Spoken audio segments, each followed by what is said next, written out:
थोरातांचा झालेला पराभव अजूनही तिथल्या लोकांच्या किंवा त्यांच्या पचनी पडत नाही. मी आता चालू आहे संगमनेरला, तर तिथं मी आता प्रत्यक्ष पाहू काय होतं आहे पाहतो मी. पण मला अतिशय धक्कादायक अशा प्रकारचे जे आता माझ्याकडे काही टेप आलेले आहेत, त्यामध्ये त्यांचेच कार्यकर्ते एका गावचे सरपंच सांगतात की आम्हाला त्यांचे नेते बाळासाहेब थोरातांनी सांगितलं की भाजपच्या लोकांना इजा असेल तर ठोकून काढा.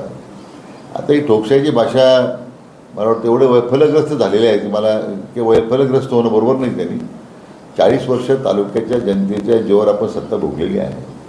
आता जनतेने तुम्हाला नाकारलं आहे.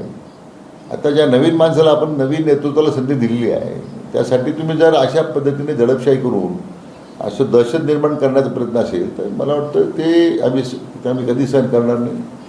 दहशत मोडून काढली जाईल. आणि जर कार्यकर्त्यांना असा काही त्रास होत असेल भविष्यकाळामध्ये तर मला वाटतं त्याचे परिणामसुद्धा त्यांना भोगावे लागतील. हे मला त्या निमित्ताने सांगितलं पाहिजे. सदरचा जो आरोपी आहे त्याच्या बाबतीत प्राथमिक माहिती अशी सुद्धा मिळाली की त्याच्यावर संगमनेर बाहेर अनेक गुन्हे दाखल आहेत. शेअर्स मार्केटच्या माध्यमातून फसवणुकीचे प्रकार त्यांनी केलेले आहेत. तो कुठेतरी गुंड प्रवृत्तीचा आहे. नाही, आता गुन्हा दाखल झाला आहे, त्याला अटक झालेली आहे. मला वाटतं तो एकटाच नाही आहे. त्यांच्या ज्या कॉल रेकॉर्डमधून जी आज माहिती आम्हाला प्राथमिक दिसते आहे तीसुद्धा धक्कादायक आहे. कोणाचे फोन होते, मेसेज कोणाचे होते, तो चौकशीचा भाग होईल. अजून अनेक लोकांवर आता कारवाई होण्याची शक्यता नाकारता येत नाही. शेवटी पोलिसांना पूर्ण स्वातंत्र्य दिलेलं आहे की हे सगळ्या अशा प्रवृत्तीला वेळेच त्याचा बंदोबस्त झाला पाहिजे.